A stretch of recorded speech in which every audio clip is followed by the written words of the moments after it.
Okay, well, good morning, everybody, and Rina, thank you for inviting me to participate in this session.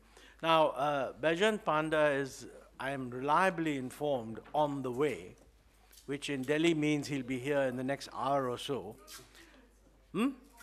He's almost there. But I thought the best thing would be, I'm sure he will not mind if we start off with the only person who's not actually here, but will be digitally present, and that's Pranab Bardhan, because I believe Pranab's not been able to come, understandably, from halfway across the world, but there is a video message. So may I request all the organizers to let's have Pranab. Yeah. Let me start by apologizing to those present here that I cannot be present myself in this conference because I have an alternative engagement in a different part of the world. So I will not be there to interact with you, but I hope I can get your reactions later. I know this session is primarily on the fiscal and political feasibility of the idea of universal basic income. But I'm going to start with a few comments on the case for universal basic income, a little bit to put some context. And I should also mention that I'm going to come back in July in another conference in universal basic income, where I'm going to give a fuller presentation. I want to make three simple points about the case for universal basic income, even though by now already you may have heard that case several times. The 3 points that I want to make are points which I find not often emphasized when people make the case for universal basic income. And these points are particularly important in India. They are general points which are applicable elsewhere all over the world, why there should be a universal basic income. There are arguments for, against, etc. But for India, I want to emphasize three specific points. Number one, India is a country, even compared to many other developing countries, certainly China, the women's participation in the labor force is very low. 3/4 of our adult women do not participate in the labor force, which for economists essentially what they call gainful employment. So they don't earn any income. They are primarily in what they call domestic work. So I think it's particularly important in a country with an extremely low gainful employment participation by women to have some independent source of income for these hundreds of millions of women, because that independent source of income can boost their current low status even within the family, boost their autonomy and financial security within the family. And I think for the sake of women's doing anything about women's low status in India, I think basic income can play a particularly important role for India. Second point, for a long history in India, there are some occupations which society looks down upon. We know such occupations. This is traditionally occupations that are demeaned by society, like those who clean our toilets, those who scavenge, those who pick the rag pickers, sex workers. There's a whole lot of these occupations, many of which involve women, society looks down upon, and yet they go on doing this work because they have no other alternative. And there, universal basic income can act as an escape ladder for these women. And I think particularly in Indian society, when many of these occupations employ millions of women, in their case, you can at least provide an alternative through universal basic income. So that's the second point which I think is important, particularly in the context of India. The third point, and then I'll go over to the main issue of this session. The third point is about a more general point. In India, whenever we think about redistribution, many of us are in support of redistribution, but in India, the default redistributive option politically is usually that of reservations for disadvantaged groups. But unfortunately, our political process is such, now there is a danger of this reservation process being hijacked by some of the dominant castes. Already some of the dominant castes, Jats, Patidars, Marathas, Kapus, are trying to insert themselves in a process which original rationale of the reservation was about social discrimination. But these dominant castes by and large are not socially discriminated, but they are in the process. There is a danger that this process may be hijacked by the dominant castes. So my personal inclination is to support things that can divert the attention from the redistributive option of reservation to other forms, other more universal forms of redistribution. And universal basic income, I think, is a very important part of such universal rather than group specific redistribution. So that is my third point. Let me now move on to the primary issue of this session, which is on fiscal and political feasibility. Let me start with fiscal feasibility. I have noticed in my conversations that there are three kinds of opponents of the universal basic income idea,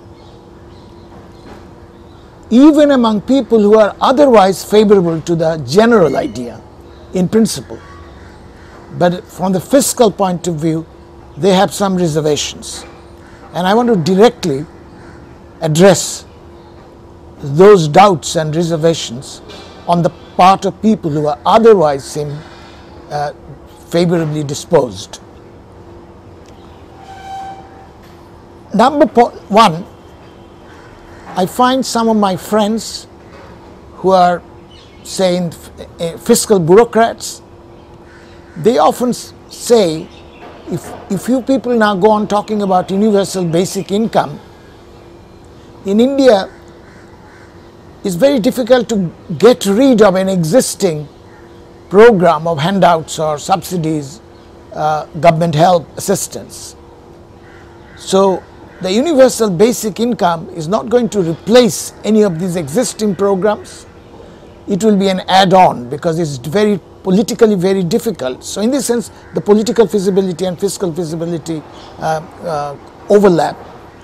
Politically very difficult to, once you introduce, to get rid of it, even though it will just be an add-on and the country cannot afford a large add-on like universal basic income. This is certainly a serious argument because it is a political process. Our political process has such features. At the same time, I'd like to point out it is not entirely true that things cannot be withdrawn, things that have not been withdrawn, earlier assistance measures that have not been withdrawn. For example, subsidies. We have been able to do something about fuel subsidies, not fully yet, but some fuel subsidies have been withdrawn. Export subsidies in the recent past, some of them have been withdrawn. Much more recently, some of the centrally sponsored schemes have been withdrawn, particularly after the Finance Commission transferred more money to the states. Some of the central sponsored schemes have been withdrawn. So it's not entirely true that things cannot be withdrawn. And I'm sure with some bit of effort on the part of both the bureaucracy and the politicians, it is possible, if necessary, to withdraw some existing programs and replace them by the universal basic income. This immediately will bring to the picture the second opponent group, who are also otherwise in favor of basic income. They will say, okay, if you are thinking of replacing, that's what our major worry is. Some of my social activist friends have said universal basic income can be like a Trojan horse inserted to undermine some existing programs. They are particularly worried about possible replacement, opportunity of introducing universal basic income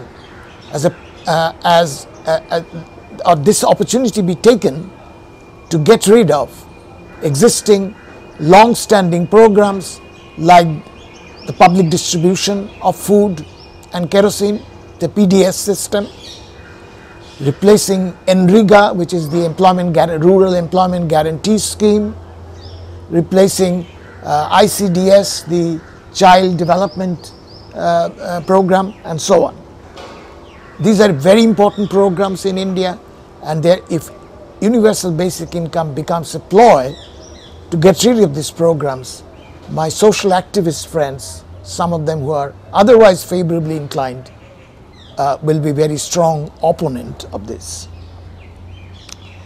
I'm going to actually talk about this a little later.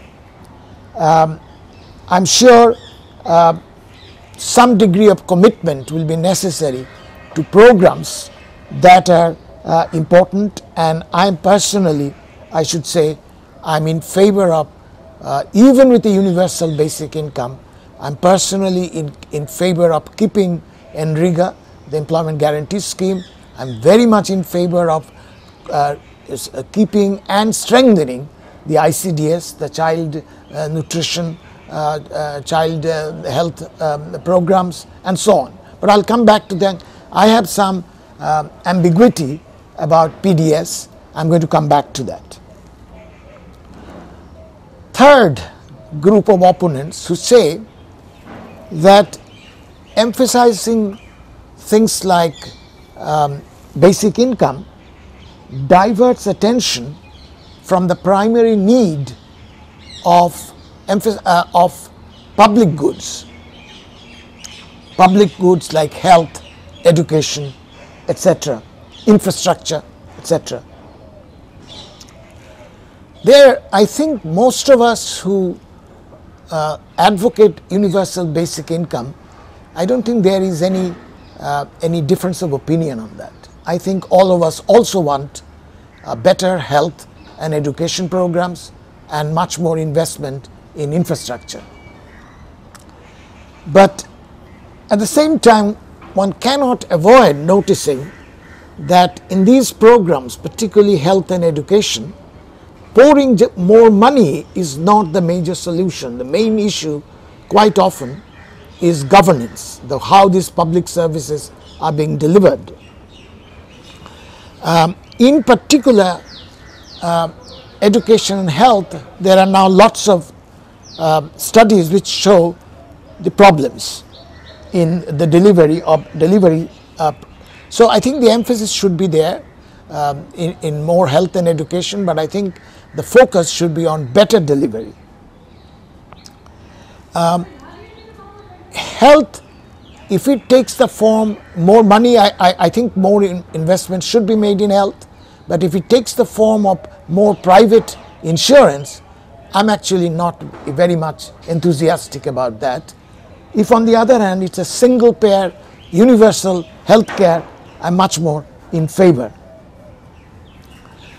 In general, there is evidence that introduction of universal basic income does not usually reduce private efforts in health and education. Let me now move on to some fiscal arithmetic, because that will put this particular debate in some quantitative perspective. In 2011, when I first wrote about universal basic income in an article in the Economic and Political Weekly, I thought I would think about funding this program mainly from the various kinds of regressive subsidies that the government has, so that there is no fresh taxation that will be needed. In particular, at that time, we had some estimates made. Sudipta Mandal here was involved in estimating this. They estimated the total subsidies, direct plus indirect, center plus state government subsidies, as proportion of GDP, and then they worked out what proportion of these subsidies were what they call non-merit, namely mostly going to the better off sections. And for the 1990s and earlier, the estimates were more like 9% of GDP. More recently, Sudipta Mandal along with his colleagues in IPFP have re-updated their estimates, and it looks like in 2011-12 it was more like the non-merit subsidies, the regressive subsidies going to the better off people were more like 5% of GDP. Add to these non-merit subsidies what in the central budget are called revenues foregone. These are mostly tax holidays, tax exemptions, tax concessions given largely to the corporate sector, primarily not so much exemption of personal income taxes, but the big quantities are in the tax concessions, exemptions for excise duty and customs duty. Now, of course, some of these exemptions are for imports of say customs duty, imports of materials which are then will be used in re-export, and so there's a rationale for that. I've also heard that some of these revenues foregone are going to be, some of them to the corporate sector are going to be phased out. So in my calculations, the total revenues foregone in the central budget, which come to more than 6% of GDP, I have not taken the full amount. I have taken one third, so let's take one third of this 6% of GDP. So let's say 2%. So if you add the 2% to the 5% non-merit subsidies that I mentioned before, that's 7% of GDP. If this were available, so here is a potentially available, somewhat mostly regressive subsidies and revenues foregone. You can give a universal basic of income which amount to about half of the official poverty line, and that's not a small amount of money. So you can think it is potential, the potential for funding without fresh taxation a substantial universal basic income is that potential is there in terms of simple fiscal arithmetic. I'm going to come to the politics of it later. But then my second point here is, when I originally in 2011 wrote about funding through regressive subsidies, I wanted to make the whole proposal revenue neutral, so that it does not require extra budgetary revenues, extra taxation. But of course, the question is still there, why does it have to be revenue neutral? India, even among developing countries, has a very low tax GDP ratio. We are a low tax country by and large. There is a lot of taxable capacity. Let me give some examples. Our marginal rates of income taxes are quite low. There is a reason why they were introduced. Low marginal rates were lowered primarily to stop tax evasion. I don't think there is a great deal of evidence that it has been successful enormously in that respect. I think there is some scope for increasing our marginal rates of income taxation. But much more importantly, our real estate, wealth and property tax assessments are absurdly low, and this I think is widely recognized. Even in the economic survey of this year, there are some general estimates in terms of a satellite image of properties in the big cities, and which in fact tells you that the actual tax collected are quite low compared to the potential. Another issue of taxable capacity is that we have zero taxation compared to most other countries. We have zero taxation of wealth, inheritance. There is a reason why inheritance tax in the 1980s when they were abolished, wealth tax was recently abolished. The argument that is usually given is that they were not getting much revenue. That argument I find somewhat disingenuous, because they were not giving much revenue because they were riddled with loopholes. And they are riddled with loopholes, they are not yielding much revenue, and then say, oh, what's the point of these taxes?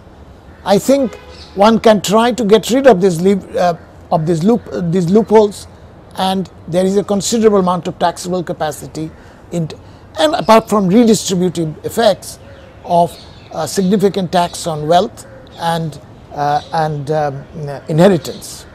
We have zero tax, as far as I know, zero tax of long-term capital gains in equity markets, and of course we have zero tax of agricultural income.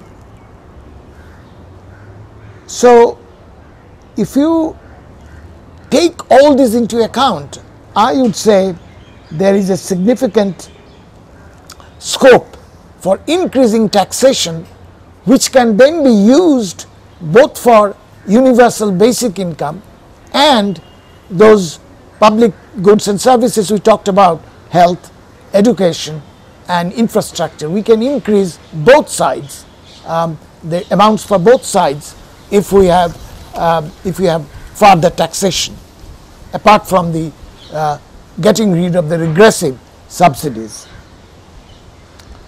Now let me come to the issue on which there will be a lot of controversy, that of the food subsidy. And I already told you that I have ambiguity on the issue of food subsidy. I think even the standard calculations of merit subsidies and non-merit subsidies, food subsidy is not included among non-merit subsidies, and yet food subsidy has some non-merit part.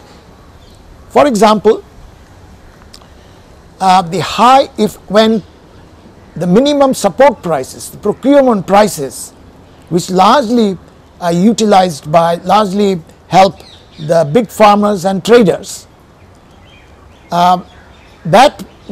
since the subsidy is the difference between the procurement price and the issue price at which consumers get food grains, when the procurement price is high, that then raises the subsidy, even though a significant part of it goes to better off people like rich farmers and rich traders.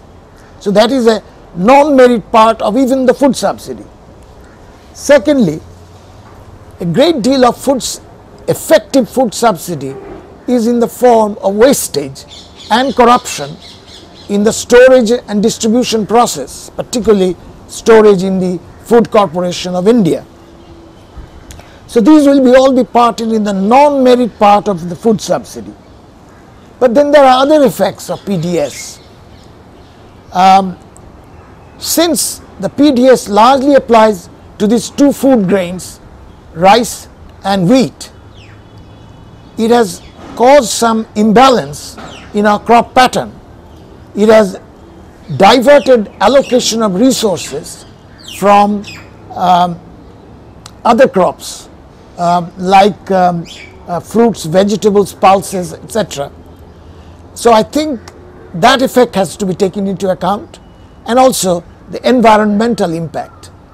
Punjabi the rich farmers who produce rice and supply rice to large parts of India. Rice is a highly water intensive crop, and over the years the subsidizing the production of that crop, the water intensive crop, have an adverse effect on the depletion of water tables in North India, in Punjab particularly. So these are other effects which also make me somewhat ambiguous to the case of food subsidy.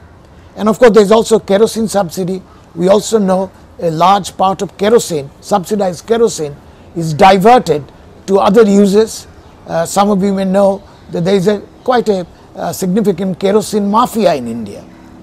So all this suggests that we have to rethink even about the PDS and food subsidy. I understand, and I think I largely agree, that the leakages in PDS have become less than before. There's the signs of improvement in PDS in several areas. But even those who point out that there have been improvement in the leakages of PDS, they will point out that PDS by and large does not work in, say, Bihar and UP. So my point would be, if PDS does not work in Bihar and UP by and large, why not start replacing PDS in Bihar and UP, these two states, the largest states in India. Bihar and UP together are larger than most countries in the world.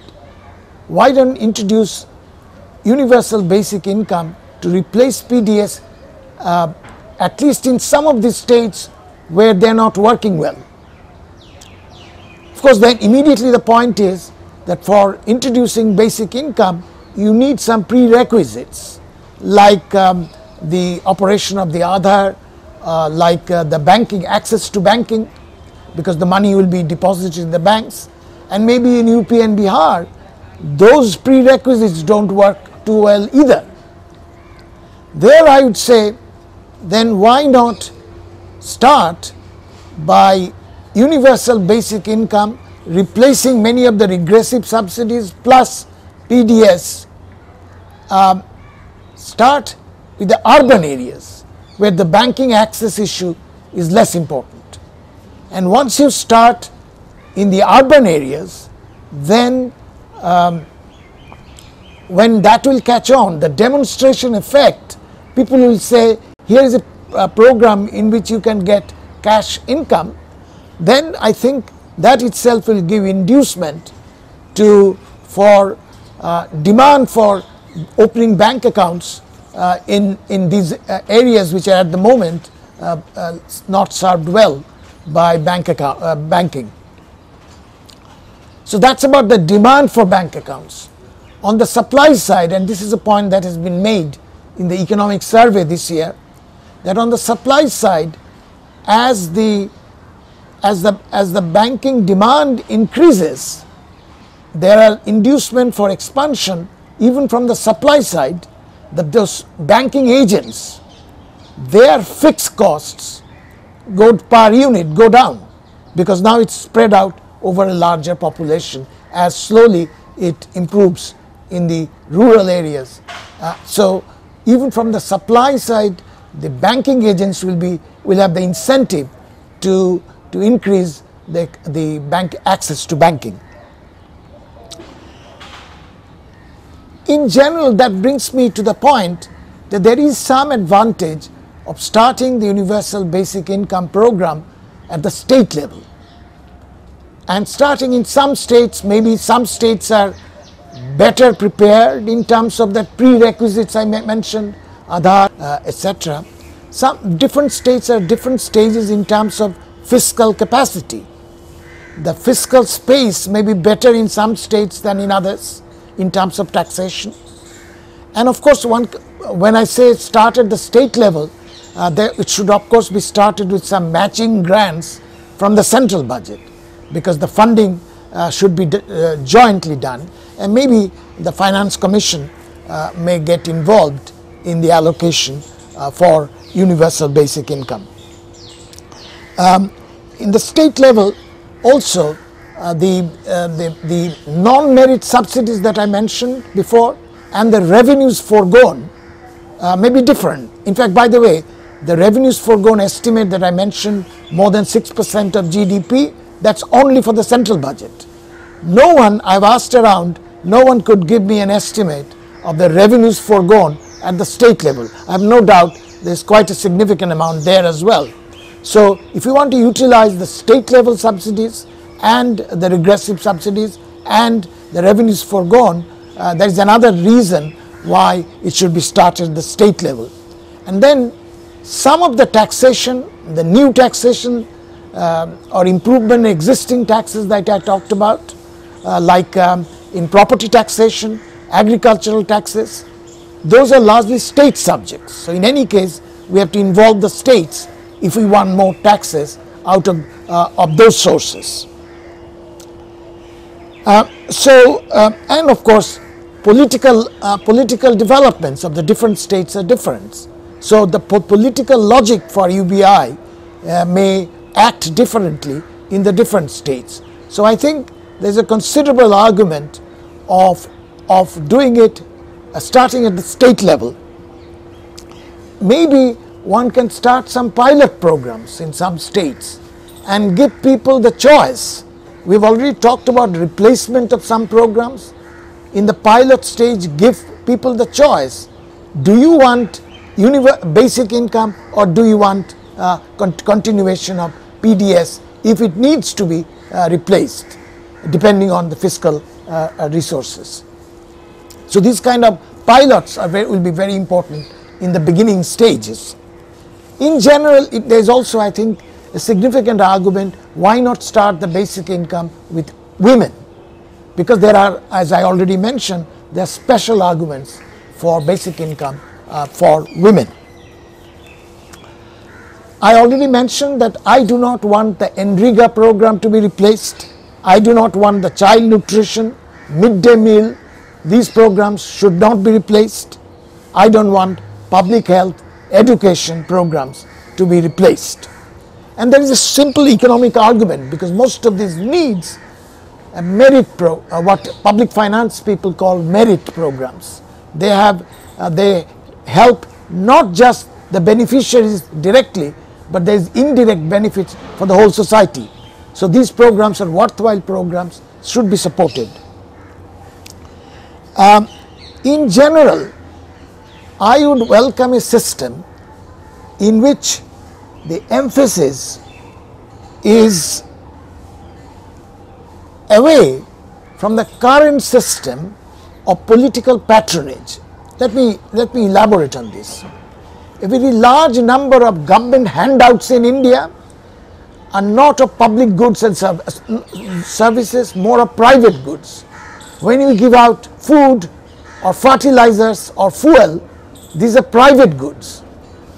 And private good giving out by the government is often creates a clientelistic system, as if there is a patron client.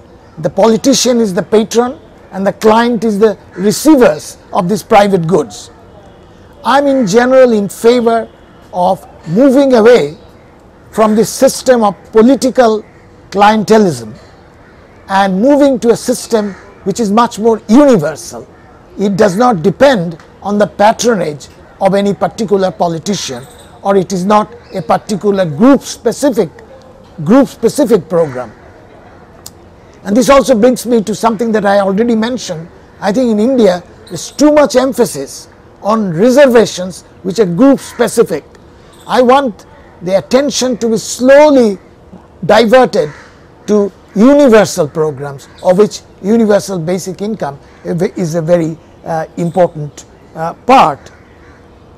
And also moving away from private goods, which is the patronage system, to public goods.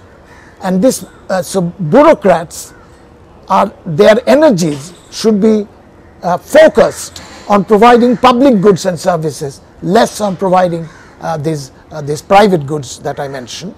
And similarly, political attention of the voters should also be towards public goods and services. I would like more demand for what used to be called the political slogans like Bijli, Sarak, Pani, which are public goods. So diversion of public attention to those programs, and these other needs which are at the moment served by providing private goods, they can be lumped together in programs which are much more universal. So that's the general argument. I'm going to come to the politics, but before I do that, let me mention two other objections I've often heard. One is, even if you decide on a universal basic income, that's a money amount. With inflation, that money amount will mean less next year. So what are you going to do about that? To me, that's not a huge issue, because we are quite used, those who get pensions, for example, those who get salaries from the government, there is some bit of indexation in the sense that they are paid dearness allowances. So that's the way to adjust for inflation. There is no reason why the basic income cannot be indexed through a particular cost of living index.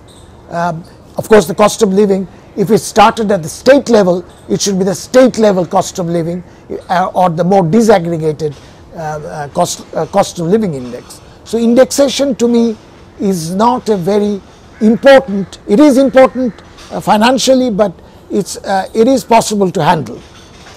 Second issue that I've often heard is that people object politically to giving the money also to the rich.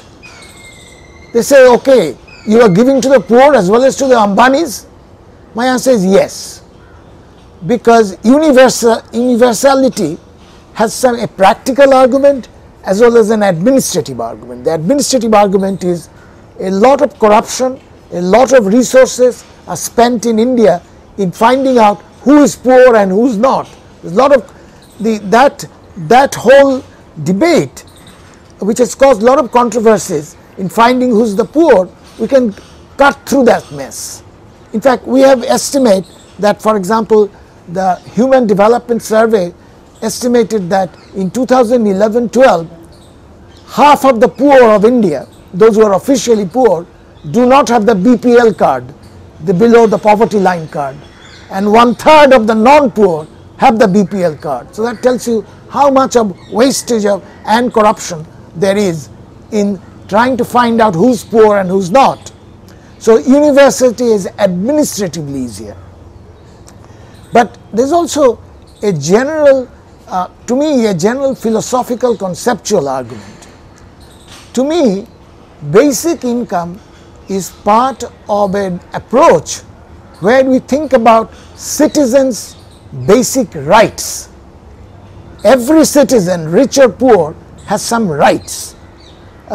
So you base it on rights, not in terms of giving out doles, etc. I think it's the rights issue is the proper context of thinking.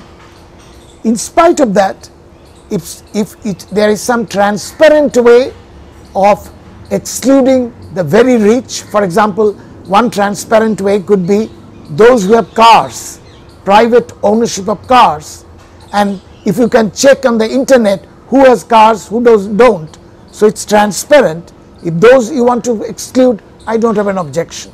But in general, I don't want too much exclusion, because the more exclusion you do, the more you get away from the universality. There is more scope for discretion, scope for corruption, scope for wastage. The other issue that I should mention, that giving it to the rich means that when you give it to them, part of it is going to come back to the government, because the rate of taxation on the rich will be higher, should be higher. So part of that basic income will come back to the government to the extent it goes to the rich.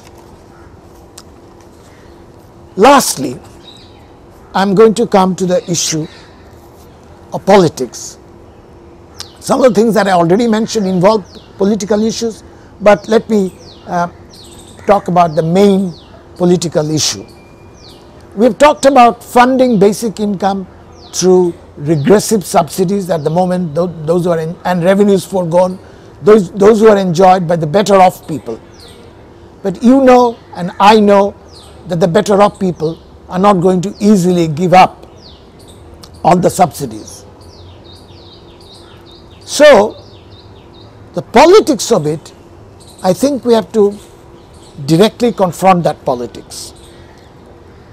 We have to think about who are the beneficiaries and can the beneficiaries be organized.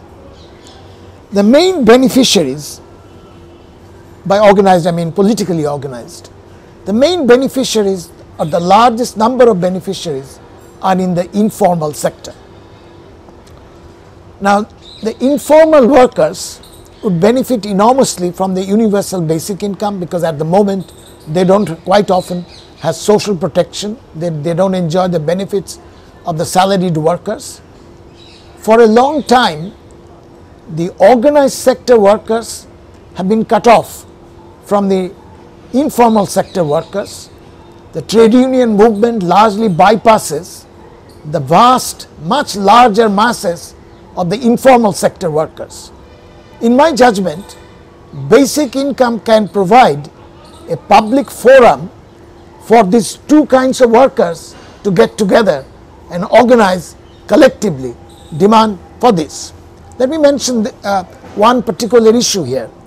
The trade unions today in the organized sector are agitating for increasing benefits for contract workers, workers who are informal workers in the formal sector who do not enjoy benefits, and the trade unions are now agitating for them.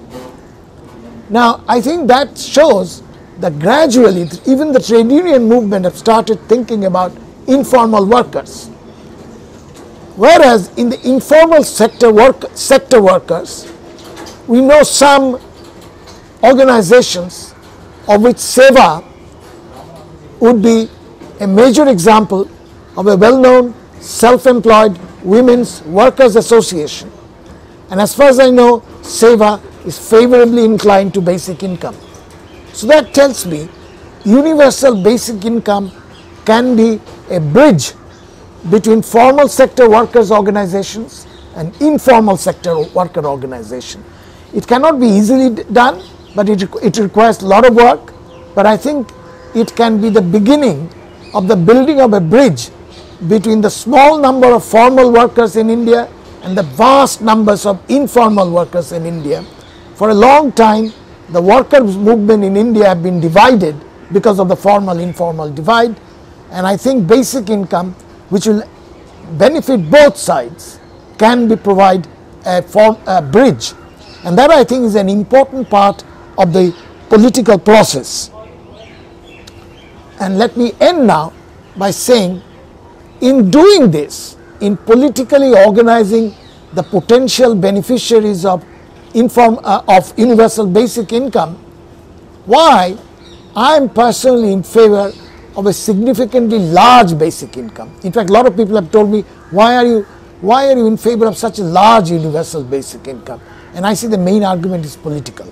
And let me explain with an example. So suppose you try to get rid of a very regressive subsidy, which is a fertilizer subsidy, because the fertilizer subsidy is a huge amount in the budget. It largely enjoyed by the rich farmers, and also part of the subsidies go to big companies, fertilizer companies. Now, why it's politically very difficult to get rid of it? Why? Because as soon as you try to get rid of it, the big farmers and the companies will say, this huge number, millions of small farmers will be affected. Even though small farmers pay a very small part of the fertilizer subsidy, but since they are large in number, it's always easy to use that excuse, political excuse, that large number of small farmers will be affected. My argument is the following: if you tell the small farmers that, look, at the moment you get trickle down effect of the fertilizer subsidy, you get a small amount of subsidy, the big farmers and companies get the large part. Do you want to go on receiving this small amount of fertilizer subsidy, or do you want to get the universal basic income? The larger is the amount of universal basic income, the more attractive it would be to the small farmers, who then may be prepared to give up on the fertilizer subsidy, which largely do not come to them, they get in a small amount. So I think in order to make the thing palatable, politically attractive for the large number of small farmers, the amount for universal basic income have to be significant amounts, such that they are induced to give up on those small amounts of other subsidies at the moment they are getting. So on that, therefore, since I am talking politics now, there is a case, if we can fiscally support it, and I have already talked about those arguments, if we can fiscally support it, the larger is the universal basic income. Politically, it would be easier to implement. Thank you. Good fun to listen to and very educative. I just want to add one point. You know, most of his speech was actually a very persuasive argument that India is undertaxed and that we can actually mobilize a lot of tax revenue. Now, I won't go into whether that's true or not, but just make 2 points. One, you know, if you put India's tax performance on a cross-country basis, I mean, we like to compare ourselves with the BRICS and so on, and it's clear that our tax revenues are lower. But those guys are a lot richer. So actually, if you plot India's tax revenue against per capita GDP, we're actually on the line. So this notion that India is undertaxed in some is not necessarily true. The second and more important point is that, you know, of course, I believe that we can and should mobilize more taxes.